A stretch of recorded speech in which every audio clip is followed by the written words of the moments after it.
Campanas. Campanas sobre el valle. Sobre todo México se escuchan las campanas. Desde las alturas celebran sonando las campanas, mientras dos sólidas torres neoclásicas atestiguan.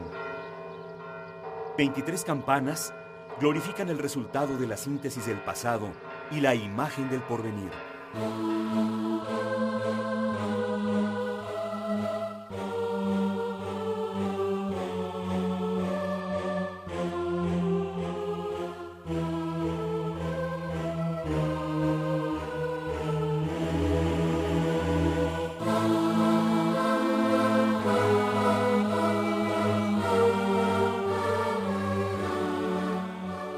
La Catedral Metropolitana de la Ciudad de México ha crecido y visto crecer no solo una capital, también un territorio, una cultura. Durante el tiempo de su construcción, una nación tomó forma. El proyecto de un templo para la Nueva España se inició durante el mandato de Cortés y al concluirse en forma definitiva, Morelos encabezaba la Gran Rebelión. Y como la cultura del país al que acompaña y simboliza es el resultado de la fusión de diversas concepciones. En 300 años pueden surgir muchas visiones, muchos estilos. Místicamente gótica se eleva, pero al mismo tiempo es austera y sobriamente herreriana, quizá por ello un tanto melancólica. Por otra parte, la catedral danza todavía con suaves figuras del barroco, aunque también tiene esa sofisticada y fina coquetería churrigueresca. Al clásico le debe solidez y al neoclásico modernidad. Solo hay que verla. Cierto, es una profusión de escuelas artísticas combinadas, pero hay algo en ella que no deja de asombrarnos: su integridad y su extraordinaria armonía, ya sea si tan solo deseamos conocerla o si participamos en la liturgia. La catedral es una y muchas a la vez, diversa pero única. Solo se parece a sí misma y a las culturas que la crearon.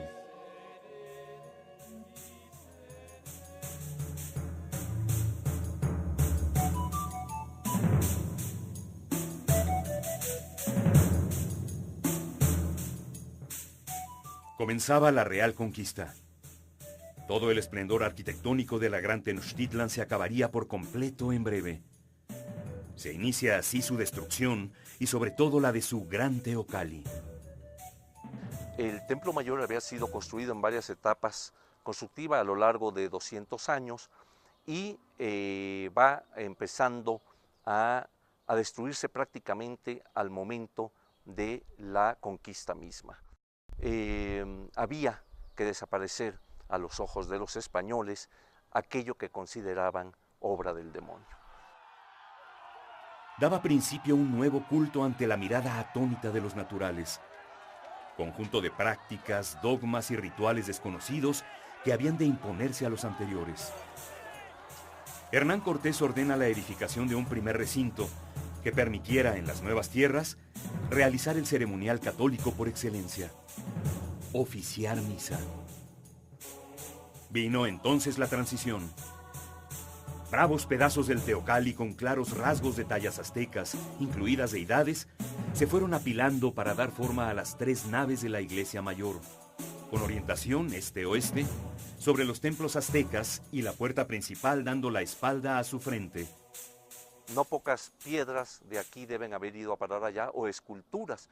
Tenemos inclusive restos de columnas, de grandes bases de columnas coloniales, en las cuales en la parte inferior se ve, por ejemplo, que habían sido esculturas de serpientes o de otros dioses de los aztecas. Y vemos aquí lo que es la parte de abajo del cuerpo de la serpiente, pero inclusive 2 restos que aparentan ser con colmillos aquí, y ya después la base de la columna, cómo va arrancando. A decir del historiador Manuel Toussaint, todo paulatinamente fue sustituido. La tradición indígena del culto exterior por las capillas abiertas. Los crueles sacrificios humanos por el sacrificio incruento de la Eucaristía.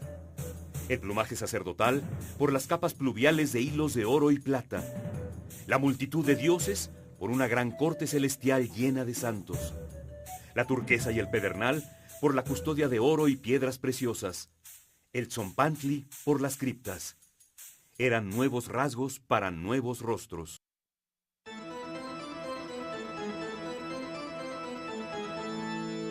Para esta gran ciudad no era suficiente con un templo provisional y pobre como la iglesia mayor. Además de una iglesia organizada, el centro de la hispanidad en el nuevo continente requería de una catedral.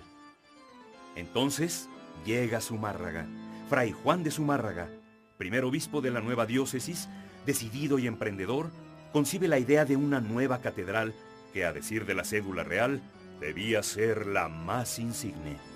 Zumárraga da pie a los trámites para la construcción y, tesonero, manda abrir una acequia para transportar pesados materiales desde lejos. Pero la muerte lo sorprendió en estos menesteres y la construcción se interrumpió. ¿Cómo edificar una obra de dimensiones monumentales? Era necesario volver los ojos a España, al otro lado del mar.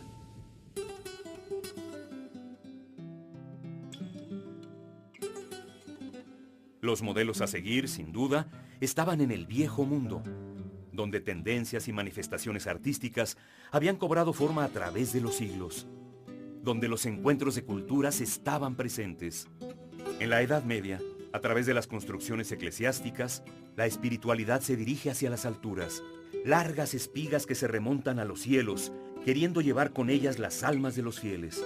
Las características de la arquitectura gótica reflejan este sentimiento, y la Catedral de Barcelona, al igual que muchas otras, las muestra con gran riqueza. El herreriano es también un reflejo de espiritualidad, solo que mucho más sobria, pues conlleva una iglesia fuertemente arraigada, rígida y sólida. Cerca de Madrid, un sueño de Felipe II se materializa en el Real Monasterio de San Lorenzo del Escorial, obra del arquitecto Juan de Herrera, que resume las aspiraciones y la visión austera del inicio del siglo de oro español. Como resultado del descubrimiento arqueológico de Pompeya, surge un nuevo movimiento artístico, el neoclásico, que destaca los valores grecorromanos.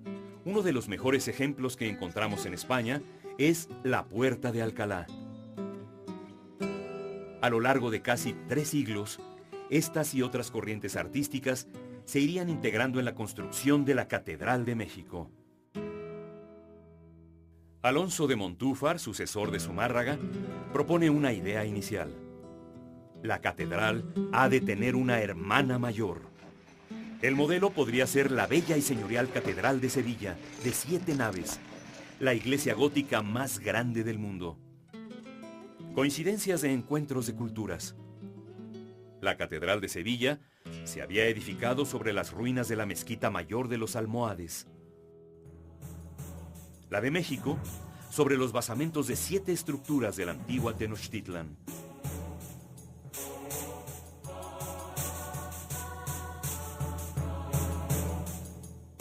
Montúfar envía la traza al rey y estima, defecto desde entonces común en nuestro país, que se construiría en 10 o 12 años.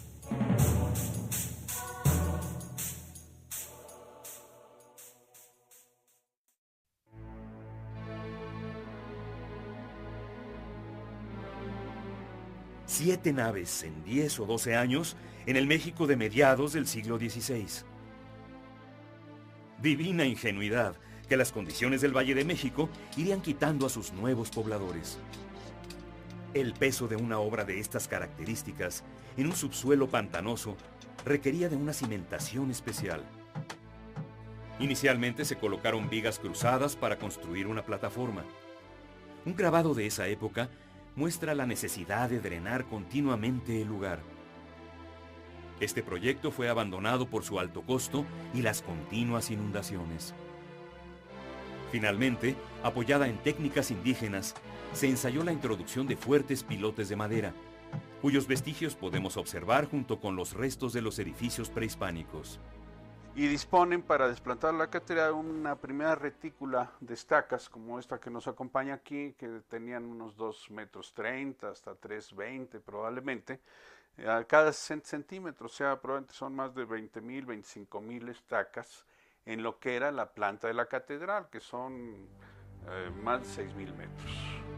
Así, las excesivas 7 naves de Sevilla se disminuyen a 5 en el proyecto definitivo, obra de Claudio de Arciniega y Juan Miguel de Agüero. Una central, 2 procesionales y 2 para las 14 capillas laterales. En 1573, Pedro Moya de Contreras, tercer arzobispo de México, se atrevió a colocar por fin y por segunda ocasión la primera piedra.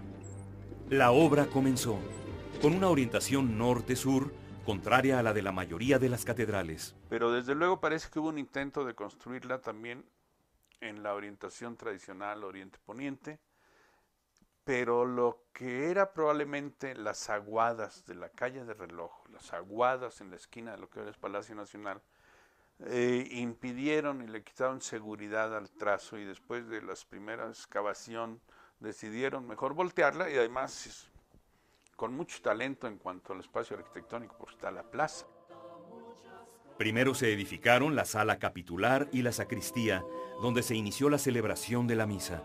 Posteriormente se demolió la iglesia mayor.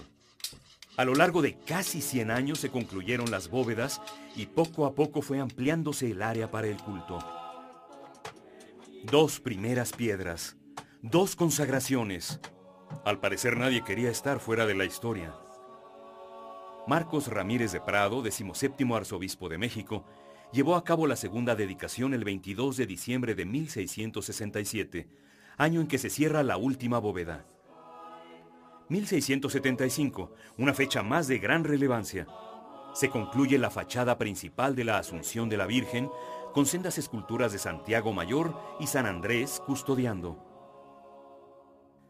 La traza original del mexicano Damián Ortiz de Castro plantea para las torres una audaz solución, un segundo cuerpo que parece calado y un remate en forma de campana. Pero la catedral le debe muchísimo de su perfil y de su carácter a José Damián Ortiz de Castro. Él es el que resuelve particularmente las torres de catedral, resuelve la forma, toma decisiones muy importantes para que sean eficaces contra los sismos. Valiente arquitectura de Damián Ortiz en verdad, valiente obra que en un principio inquietó, pero acabó por ser aceptada. En 1791 llega a México el famoso arquitecto y escultor Manuel Tolsá, quien impulsa el neoclásico, estilo imperante en España. Se hace cargo de concluir la obra de la catedral. Reconstruye la cúpula, que resultaba baja y desproporcionada. Desarrolla un proyecto magistral. Abre un anillo mayor sobre el que edifica una plataforma circular para levantar desde ahí una linternilla mucho más alta. Para un observador situado sobre las bóvedas parecería desproporcionada, pero vale la pena mirarla de lejos. La obra está en genial armonía con el resto del templo. Brillante lección, desproporcionar para proporcionar, diría Miguel Ángel.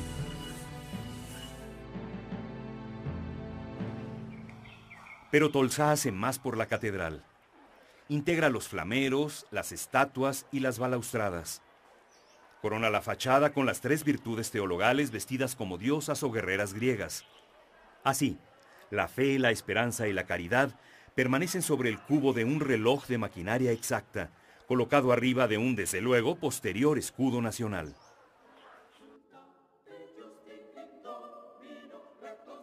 Síntesis de lo que significa y representa catedral y la cultura de la Nueva España es la fachada principal.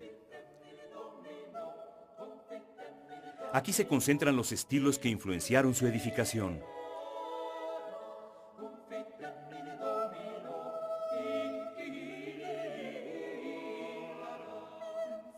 La danza un tanto delirante del barroco en el segundo cuerpo, su orden jónico, el impresionante tablero central de piedra blanca, las columnas salomónicas, la ornamentación de las fachadas laterales. La ostentación de una arquitectura gigantesca de enormes ménsulas curvas apoyadas en los contrafuertes. La catedral terminará siendo un magnífico recinto de 110 metros de largo por 54,5 de ancho, con 51 bóvedas, 74 arcos, 40 columnas y 14 capillas.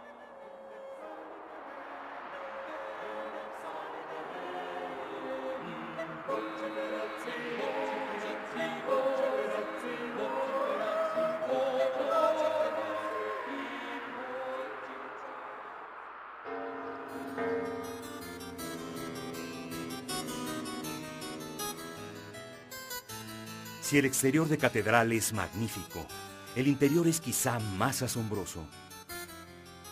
Una de las joyas principales de la catedral se encuentra al fondo de la nave central. El altar de los reyes, sin duda uno de los más significativos de México. Representa una especie de paraíso, un reino interior que se vuelve luz sólida, reverberante. Es el recinto de Dios, donde sobrenadan en oro líquido los ángeles y los santos. Ninguna utopía americana es más resplandeciente que esta realidad barroca, forjada por las manos novohispanas, donde podría decirse que no hay tesoro que nos sorprenda, ni brillo que falte. Obra de Jerónimo de Balbás, esta magnificencia de gran altura es de madera tallada recubierta por finísimas hojas de oro de 22 quilates. Balbás, Jerónimo de Balbás. ¿Qué sería del interior de catedral sin este artista? Su nombre está ligado al pasado o al presente de los 3 altares más importantes del templo. A él se debe un ciprés en el que estuvo colocado el altar mayor, mismo que desafortunadamente se perdió. La gran puerta principal, que solo se abre en muy pocas ocasiones, es el acceso a un espacio que invita al recogimiento. Experto en belleza, Balbás nos regaló este maravilloso retablo, el altar del perdón, el altar de las leyendas. Cuentan las malas lenguas que un pintor mal hablado, Simón Peirens, avecindado en México hacia finales del siglo XVI, fue a dar a la cárcel por su costumbre altisonante. Ahí, sobornando a celadores, plasmó una obra sobre la puerta de su celda.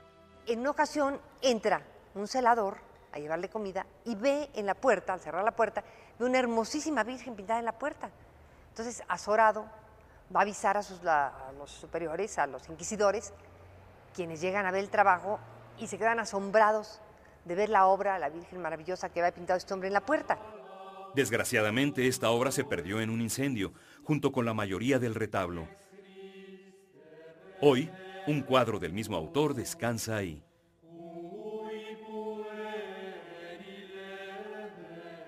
Altar de las leyendas, al fin y al cabo, a un costado, resguardando, nos encontramos con el Cristo del Veneno.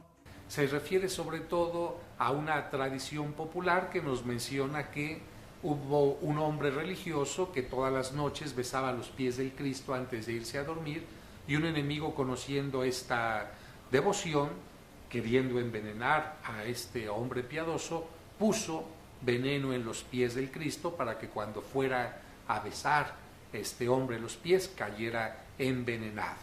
Ante la admiración de todos, porque había varias gente presente, aquel hombre, cuando se acercó a besar devotamente los pies del Cristo, notó que el Cristo flexionaba las rodillas, moviendo los pies, impidiendo ser besado, y después se convertía en negro de la parte de abajo a la parte superior, absorbiendo totalmente el veneno.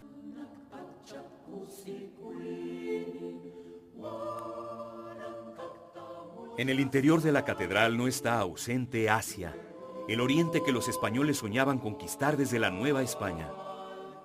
El coro ostenta una soberbia reja de tumbaga, mezcla de oro, plata y cobre, hecha en Macao pero diseñada en la Nueva España. Y el facistol, regalo del arzobispo de Manila, gran atril de 4 caras, necesario para sostener los pesados libros del coro.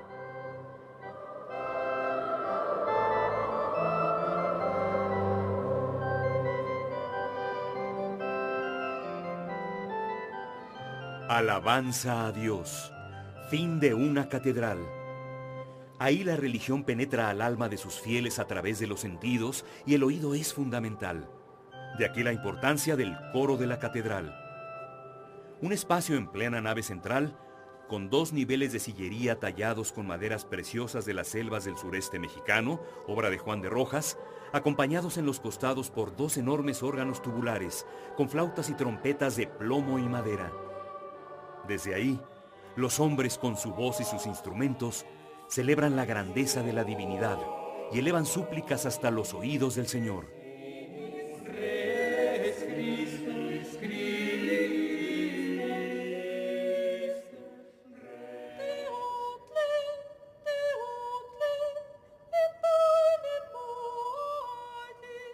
De Italia a España y de ahí al Nuevo Mundo, el barroco recorre las naves y los espacios de catedral. Desde todos los rincones nos habla de sus obsesiones recargadas y con mayor fuerza en la sacristía.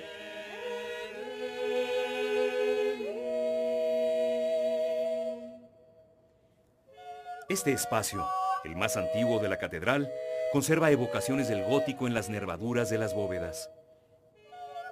Es un recinto de guardar y para guardar. Da cobijo a las vestimentas magníficamente bordadas por manos ligeras, los cálices y las custodias, instrumentos tan bellos y dignos como el oficio que realizan. También resguarda una de las máximas manifestaciones de la plástica barroca novohispana. Dulce poesía de matices rojos con entonaciones azules y verdes, y que entre ensueños solo pretenden apetecer a la vista y hacer admirable el vivir. Dulce barroco el de Correa y Villalpando en catedral.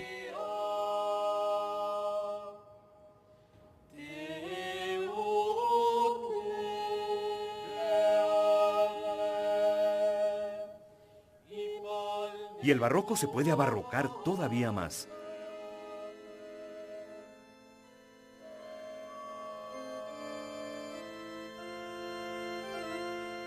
El Sagrario de Lorenzo Rodríguez es un desbordamiento de finura ornamental que tendrá profunda influencia en la arquitectura mexicana del siglo XVIII.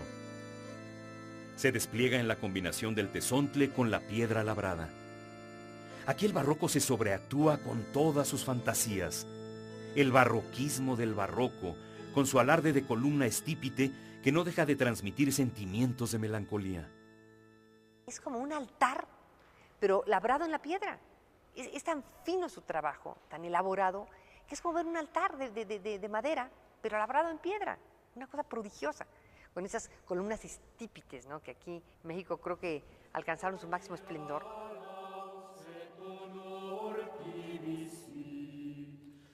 El misterio lo encarna la divinidad. El rito, la iglesia. El culto, la fe de los fieles. Surgen entonces devociones paralelas de carácter local, cultos que expresan inclinaciones particulares. Esta es una de las causas que dieron origen a las capillas en las grandes catedrales, dar cabida a diferentes veneraciones.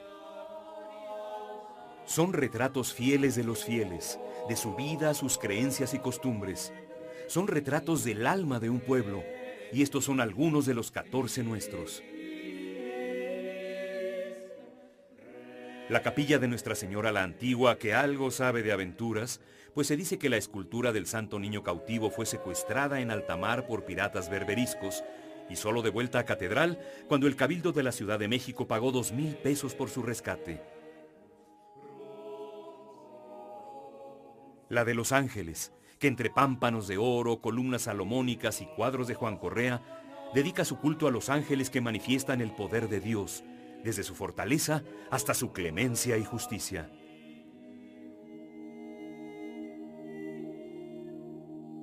La capilla de los santos Cosme y Damián, con un retablo barroco, está consagrada a los médicos, curanderos y boticarios gracias al terror que causó la peste de 1581. Y la capilla de las reliquias, con un fragmento de la cruz de Cristo y restos de huesos de mártires en medio de una gran cantidad de retablos históricos. Toda la iconografía de una capilla, por supuesto que tenía que ir de acuerdo al santo a quien está dedicado, o bien a los santos a quienes está dedicado este local, este sitio.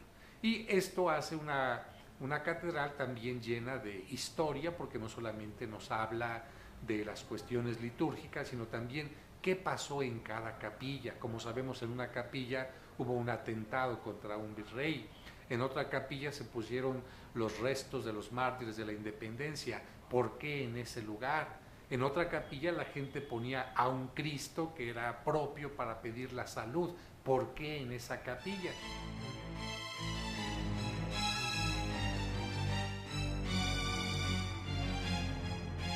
Festín de reliquias, veladoras y devociones es catedral. Festín de formas, colores, sonidos y olores en sus altares de los reyes y el perdón. En su sacristía, coro y capillas. Plenitud de los sentidos que penetran almas. Plenitud de una cultura ecléctica donde sus arquitectos, artistas, alarifes, peones, un pueblo, en fin, ha sido capaz de crear un espacio donde lo divino y sus misterios aparecen, donde lo sagrado se manifiesta, donde se reza por los muertos, se pide por los vivos, se lloran y se celebran vidas, entre piedras prehispánicas tan cerca y encajadas y tallas en idioma colonial tan presentes. Es la creación de espacio centro de ciudad, país, mundo, un mundo tan pleno como catedral.